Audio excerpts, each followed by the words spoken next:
り解説。2013年公開映画ベスト10。必見の名作を振り返る。ねえ、マリサ、2013年ってどんな映画が話題になったか覚えてる？お、いい質問だな。2013年は日本でも世界でも名作がたくさん公開された年だったんだぜ。そんなに色々あったのね。でも、もう10年前の話だし、忘れちゃってるかも。具体的にどんな映画があったの？例えば、清須会議って映画、知ってるか？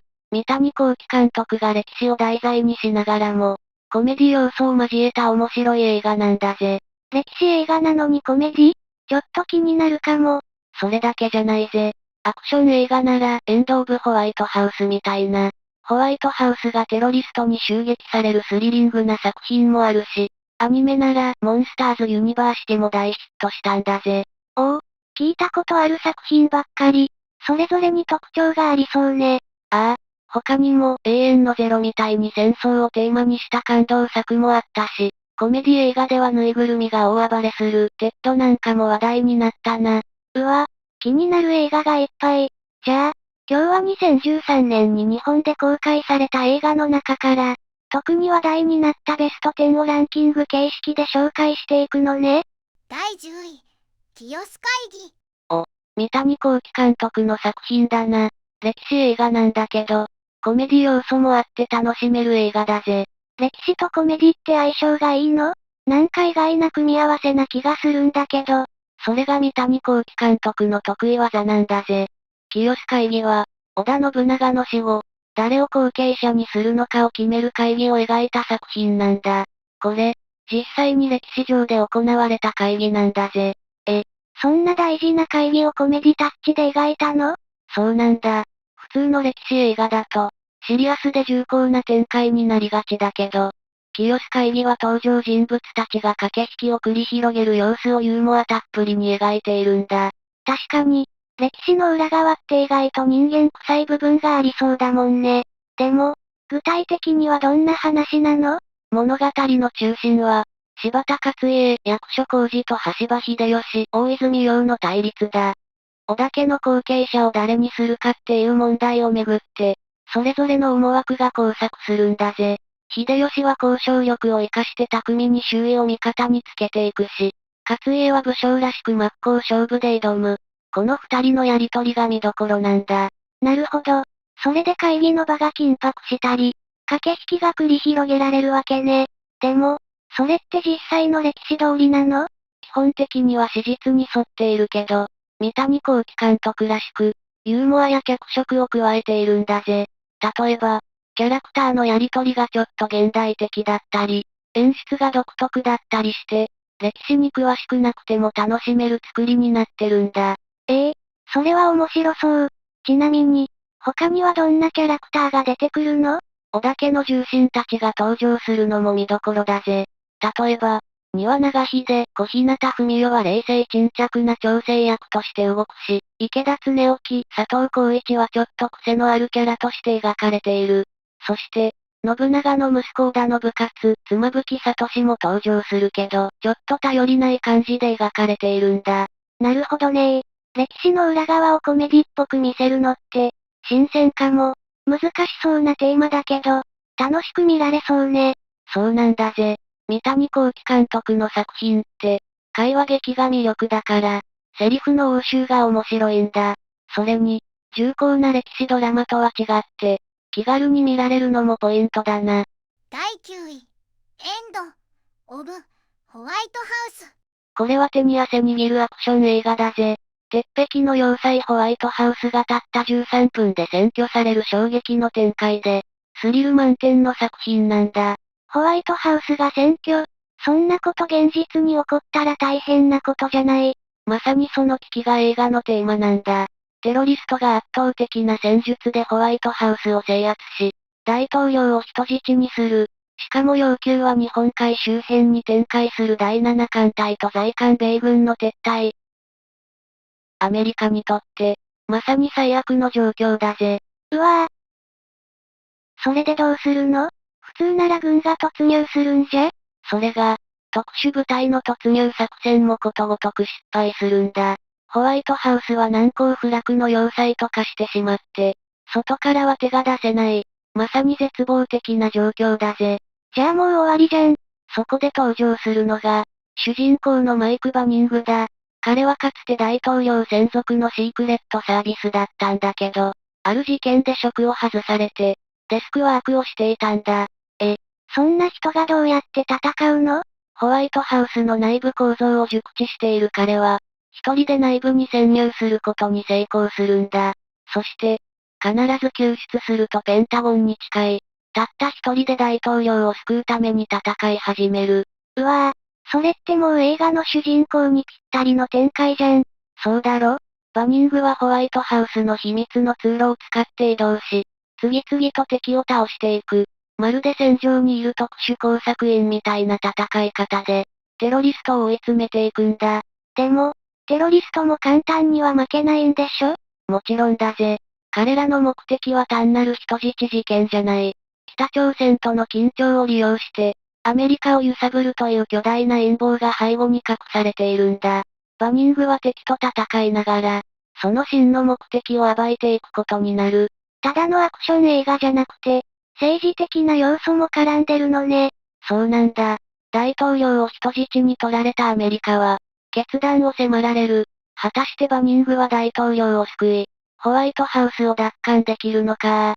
緊張感が途切れないまま、ラストまで突っ走る映画なんだぜ。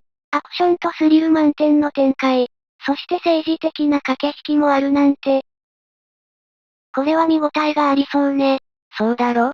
王道のアクション映画だけど、手に汗握る展開と迫力の戦闘シーンが満載だから、アクション映画好きにはたまらない作品なんだぜ。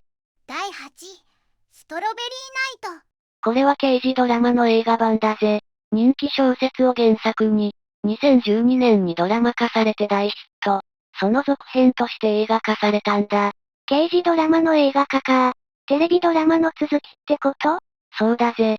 原作は本田哲也の姫川玲子シリーズで、主人公の女性刑事姫川玲子が、猟奇的な事件に立ち向かうサスペンスだ。女性刑事が主人公なんだ。なんかかっこいいね。姫川玲子はめちゃくちゃ優秀で、警察の中でも異例のスピードで昇進したエリート刑事なんだ。だけど、警察内部の男社会とぶつかることも多くて、反発を受けながらも独自の捜査スタイルで事件を解決していくんだぜ。なるほどね。で、映画版ではどんな事件が描かれるの？映画では、インビジブルレインっていう原作のエピソードがベースになっているんだ。姫川はある殺人事件を捜査していくうちに、極道の世界と関わりのある男牧田勲と出会う。彼はただのヤクザじゃなくて、姫川にとって特別な存在になっていくんだ。刑事とヤクザ、それってダメなんじゃ。まあ、普通はアウトだろうな。でも、姫川は事件の真相を追う中で、牧田に惹かれていくんだ。彼もまた姫川に特別な感情を抱くようになって、サスペンスだけじゃなくて、人間ドラマとしても見応えがある作品なんだぜ。それって、つまり禁断の恋？そういうことだな。姫川は刑事としての使命と、自分の気持ちの間で揺れ動く。だけど、彼女が選んだ道は、っていうのが映画の見どころなんだぜ。ただの刑事ものじゃなくて、恋愛要素もあるなんて意外だわ。でも、それってハッピーエンドにはならなさそう。そこは映画を見てのお楽しみだぜ。姫川の成長と葛藤がしっかり描かれていて、最後には衝撃の結末が待っている。ドラマ版を見ていた人なら、さらに感情移入できる作品なんだ。じゃあ、ドラマを知らなくても楽しめる？もちろんだぜ。事件の展開や登場人物の関係性もちゃんと説明されているから、初めての人でも引き込まれること間違いなしだ。第7位、テッド。これは衝撃のコメディ映画だぜ。可愛いテディベアが登場するんだけど、中身は完全におっさんっていう、めちゃくちゃぶっ飛んだ作品なんだ。可愛いぬいぐるみが出てくるのにおっさん？そうなんだぜ。主人公のジョンが子供の頃、クリスマスプレゼントでテディベアのテッドをもらったんだけど、ある日、テッドが喋れたらいいのになって願ったら、本当に命を持っちゃったんだ。おお、それって心温まるファンタジーの展開じゃない？普通ならそう思うよな。でも、これが全然ファンタジックじゃないんだ。テッドは大人になったらすっかりダメな奴になって、酒タバコ女好きの完全におっさん化したぬいぐるみになっちまうんだぜ。ぬいぐるみなのにお酒とタバコって、それ大丈夫なの？法律的にはアウトだろうけど、映画だからな、笑い。テッドはジョンとずっと一緒にいるんだけど、30歳を超えても仕事もせずに遊びほうけてて、ジョンの恋人ロリーには完全に嫌われてるんだよ。そりゃそうよね。30歳過ぎてぬいぐるみと遊んでばっかりって、ロリーも怒るでしょ。そういうことだな。ジョンもテッドのことは大好きなんだけど、ロリーと結婚したい気持ちもあって、テッドと距離を置くことを決意するんだ。それってテッドとお別れするってこと？一応、そういうことになるんだけど、テッドが普通のぬいぐるみならそれで終わりだよな。でも、テッドは超ダメなおっさんだから、全く反省しないどころか、ジョンを巻き込んでめちゃくちゃな騒動を起こしちゃうんだ。やっぱりそうなるのね。でも、それがこの映画の面白さなんだろうな。まさにその通り。しかも、テッドはただのギャグ要員じゃなくて、意外と友情に熱いんだぜ。ジョンのために頑張る姿もあったりして、笑いだけじゃなくてちょっとほろっとくるシーンもあるんだ。なるほど。ただのバカ騒ぎじゃなくて、友情の物語でもあるのね。そうそう。それに、テッドの毒舌がすごくて、名言、だらけなんだぜ。ブラックジョーク満載で、大人向けのコメディとしても楽しめる作品なんだ。第6位、謎解きはディナーの後で。これは大人気ドラマの劇場版だぜ。東川徳也のミステリー小説が原作で、ドラマ版もすごく話題になったんだ。もともと小説が原作だったのね。でも、タイトルがちょっとユニークじゃない？そうだろ？タイトルからもわかるように、ミステリーなんだけどシリアスすぎず、ちょっとユーモアのある作風が特徴なんだ。どんな話なの？主人公は、世界的な大富豪宝生家の令嬢でありながら刑事をしている宝生霊子。そして、彼女に仕える超毒舌執事影山。この二人がコンビを組んで、様々な事件を解決していくんだ。お嬢様が刑事、そんな設定ありなの？そこがこの作品の面白いところなんだぜ。玲子は優秀な刑事ではあるんだけど、たまにおっちょこちょいなところがあって、捜査がうまくいかないこともある。そんな時、影山が冷静に推理して事件の謎を解いていくんだ。それって探偵物みたいな感じ？そうだな。でも、影山はあくまで執事で、直接事件を調査するわけじゃない。彼がやるのは、玲子が持ち帰ってきた情報を聞いて、食事の時間や休憩中にお嬢様、これは明らかに〇〇でございますって冷静に謎を解くことなんだ。なるほど。それで、謎解きはディナーの後でってタイトルなのね。そういうことだ。しかも、この影山、めちゃくちゃ毒舌なんだぜ。玲子が見当違いの推理をすると、お嬢様の目は節穴でございますかとか、お嬢様には100年早いことでございますとか、バッサリ切り捨てるんだ。それって、主従関係的にどうなの？お嬢様なのにそんな扱い受けるの？まあ、それが影山優の愛のある毒舌ってやつだな。玲子もムッとするけど、影山の推理が的確だから反論できないんだ。なるほど。で、映画版ではどんな事件が起きるの？映画版では、玲子と影山たちが南の島クアラルンプールへ旅行するところから始まるんだ。だけど、そこで豪華客船のオーナーが殺される事件が発生。玲子たちは休暇どころじゃなくなり、捜査に巻き込まれることになる。リゾート地での殺人事件、ミステリーの王道って感じね。そうなんだぜ。でも、事件は単純じゃない。次々と謎が増えていって、最後には驚きの真相が明らかになるんだ。執事の影山はどう活躍するの？影山は相変わらず現場に出るわけじゃないけど、持ち前の鋭い推理力で、玲子が見落とした手がかりを次々と指摘していくんだ。最後には、玲子が影山の助言をもとに事件を見事に解決する。やっぱり影山がすごいのね。でも、お嬢様も刑事なんだから、もうちょっと頑張ればいいのに。まあまあ、それもこの作品の魅力の一つだからな。ミステリーだけどシリアスになりすぎず、玲子と影山のやりとりが楽しいから、最後まで軽快に見られる映画なんだぜ。第5位、真夏の方程式。これは東野圭吾の人気ミステリー、ガリレオシリーズの映画版第2作だぜ。福山雅治演じる天才物理学者湯川学が、ある事件の真相を追いながら、人間の心に深く踏み込んでいく物語なんだ。ガリレオってドラマもすごく人気だったよね。でも、今回はどんな事件が起きるの？物語の舞台は、美しい海が広がる小さな町針ヶ浦。ここで環境保護をめぐる住民の対立が起こる中、湯川は海底資源開発の説明会のために訪れるんだ。環境問題が絡んでくるのね。ちょっと社会派なテーマっぽい？そうだな。でも、それだけじゃなくて、この町で一つの殺人事件が起こるんだ。湯川が宿泊していた旅館で、一人の男性の遺体が発見される。この男性は元警察官で、ある事件の調査をしていたらしい。うわぁ。ただの説明会のはずが、事件に巻き込まれちゃうのね。そうなんだ。でも、この作品の面白いところは、湯川がいつものように冷静な科学的推理を展開するだけじゃないってことなんだぜ。どういうこと？今回の映画では、湯川とある少年との交流が重要なテーマになってるんだ。この旅館に泊まっていた少年京平は、夏休みで訪れていたんだけど、彼と湯川の関係が物語の鍵を握るんだよ。事件と少年が関係してくるの？そうなんだ。京平は湯川に興味を持って、どこに行くにもついてくる。でも、湯川も彼のことを放っておけなくて、一緒に海の観察をしたり、色々と教えてあげたりするんだ。そのうちに、二人の間に不思議な絆が生まれていくんだぜ。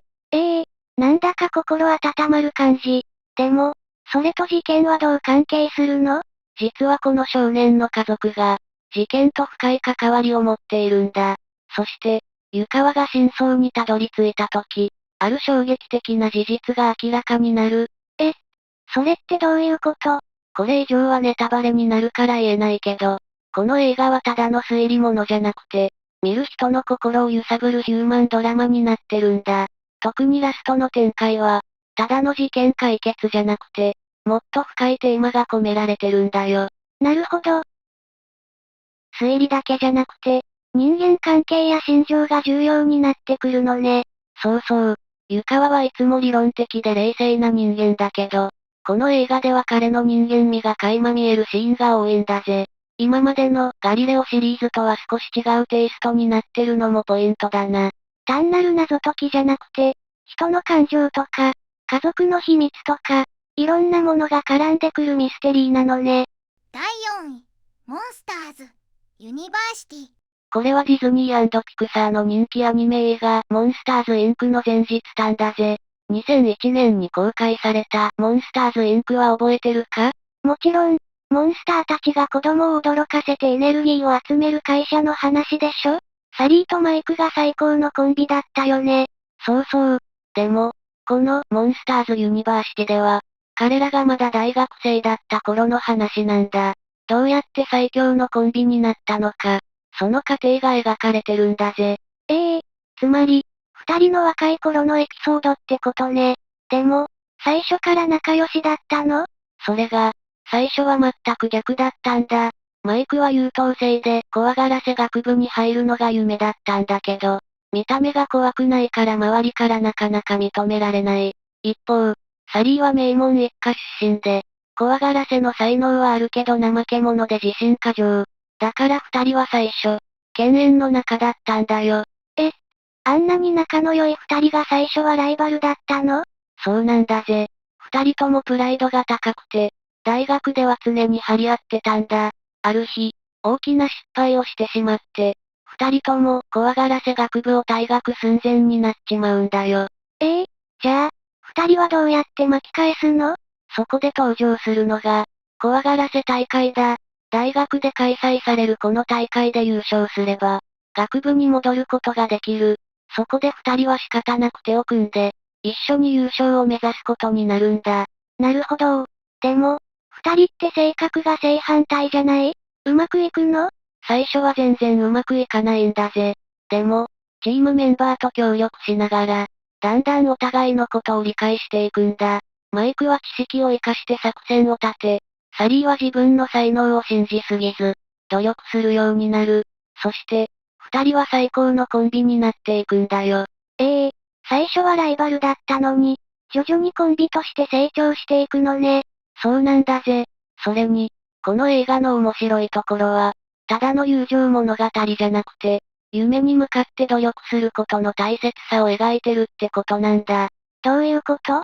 マイクはずっと怖がらせ学部で成功することを夢見てたんだけど、どうしても自分の見た目では怖がらせ屋として認められないっていう現実にぶつかるんだ。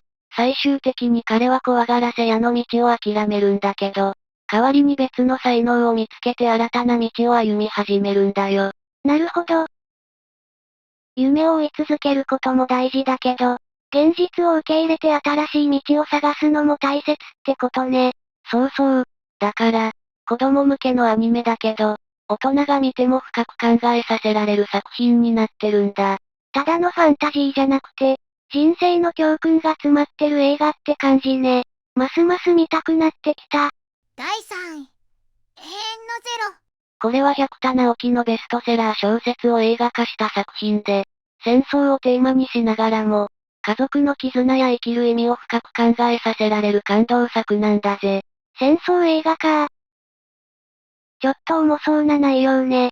でも、どんな話なの？物語は現代と戦時中の二つの時間軸で進んでいくんだ。主人公の佐伯健太郎は、祖父宮部久蔵の過去を調べるうちに、彼が太平洋戦争でゼロ戦のパイロットだったことを知る。そして、戦友たちの証言を集めていくうちに、宮部の意外な姿が明らかになっていくんだ。なるほど。宮部ってどんな人物だったの？彼は天才的な操縦技術を持ちながらも、とにかく生きて帰ることを最優先するパイロットだったんだ。普通、特攻隊の兵士って国のために命を捧げる覚悟があるって思われがちだけど、宮部は真逆だったんだよ。それって当時の軍の考え方とは正反対じゃない？その通りだぜ。彼はただ死ぬために戦うのではなく、大切な家族の元へ帰ることを強く望んでいたんだ。だからこそ、仲間からは臆病者と罵られることもあった。でも実際は、彼ほど冷静で合理的に戦場を生き抜こうとしたパイロットはいなかったんだ。戦場で生き延びようとするのは当然なのに、当時はそれが許されなかったのね。そうなんだ。でも、宮部の本当の姿を知るうちに、健太郎は彼の生き方や信念を理解していくんだ。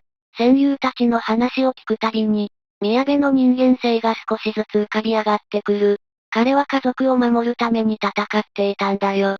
戦争に行ったのも、国のためじゃなくて家族のためだったの？ああ、彼にとって最も大切だったのは妻と娘だった。戦争という状況の中で、どうすれば家族を守れるのかを必死に考えながら戦っていたんだ。そして、彼が最後に選んだ道は、もしかして、最後は特攻？そうなんだ。彼は最後まで生き抜こうとしたけど、時代の流れには逆らえなかった。家族を守るために戦った宮部は、結局、特攻隊員として戦場へ向かうことになるんだ。なんか、すごく切ない話ね。でも、それって結局、宮部の願いとは反対の結末になってしまったってこと？そうとも言えるけど、彼の思いはしっかり受け継がれているんだ。健太郎が祖父の過去を知ることで、宮部の生き方や家族への愛が現代に伝わる。それがこの映画の大きなテーマなんだぜ。なるほど。戦争映画っていうと、戦闘シーンばっかりのイメージがあったけど、これは人間ドラマとしてもすごく深い作品なのね。そうだな。戦争の悲惨さだけじゃなくて、生きることの大切さ、家族を思う気持ち、時代に翻弄される人間の姿が丁寧に描かれているから、見る人の心に強く響く作品なんだ。第2位。きっと、うまくいく。これはインド映画の名作だぜ。インド国内だけでなく、世界中で大ヒットした作品で、特に日本でもインド映画のイメージを変えたと言われるほどの影響を与えたんだ。インド映画って言うとダンスとか音楽のイメージが強いけど、この映画はどんな話なの？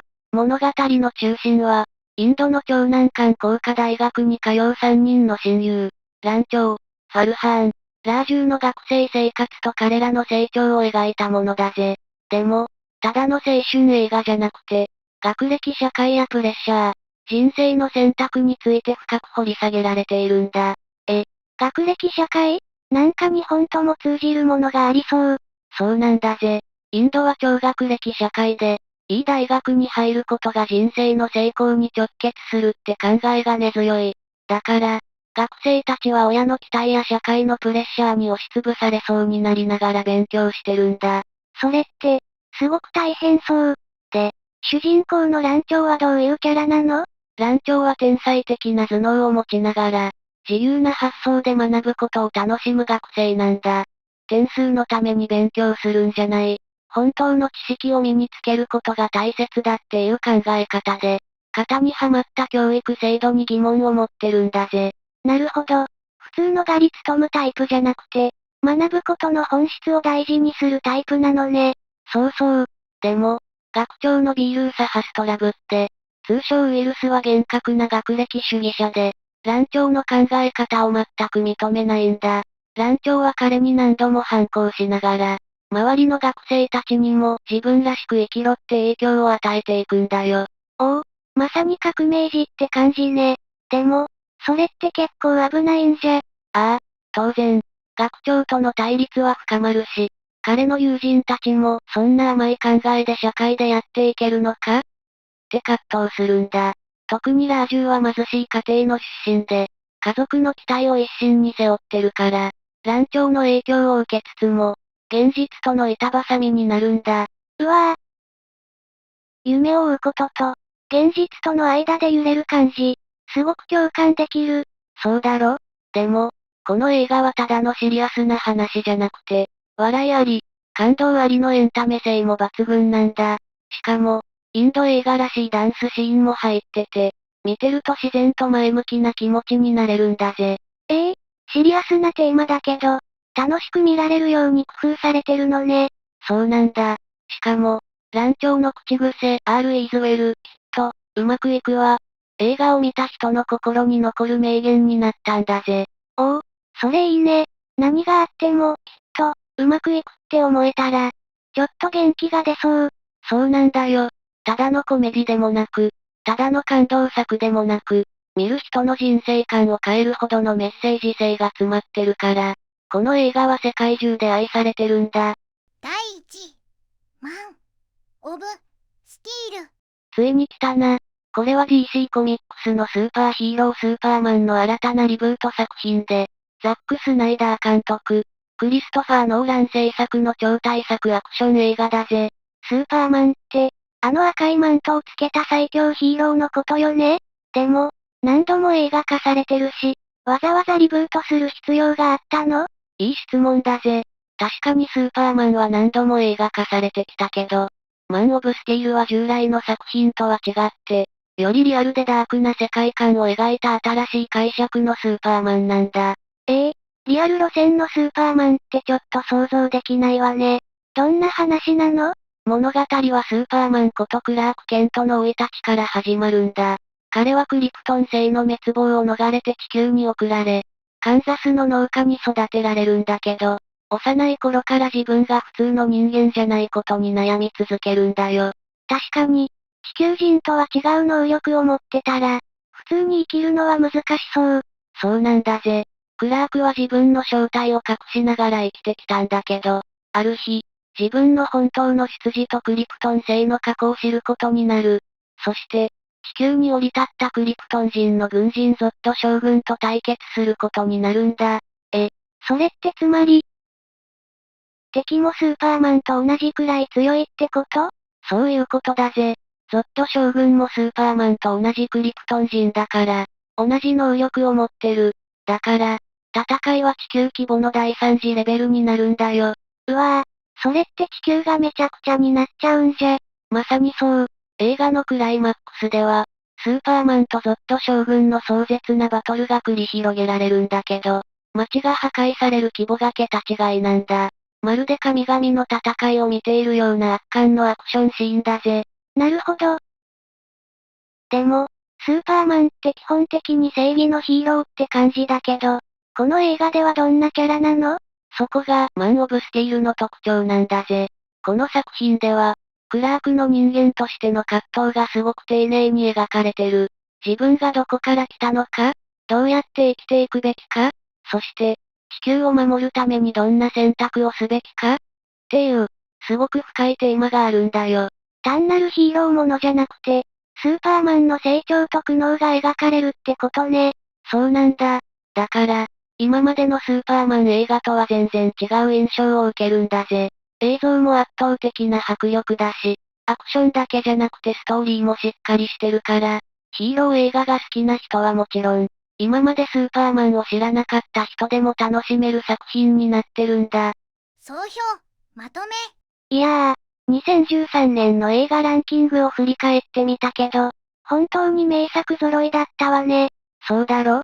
ジャンルもバラエティ豊かで、アクション、ミステリー、コメディ、アニメと、どれをとっても魅力的な作品ばかりだったぜ。特に、きっと、うまくいくみたいにインド映画が大ヒットしたのは意外だったわ。世界の映画がこうして日本でも人気になるのって面白いわね。ああ、確かにインド映画がここまで評価されたのは珍しいことかもしれないな。でも、それだけじゃなくて、スーパーヒーロー映画の新たなスタイルを確立したマン・オブ・スティールや、日本の戦争映画の新たな名作となった永遠のゼロも話題をさらったんだぜ。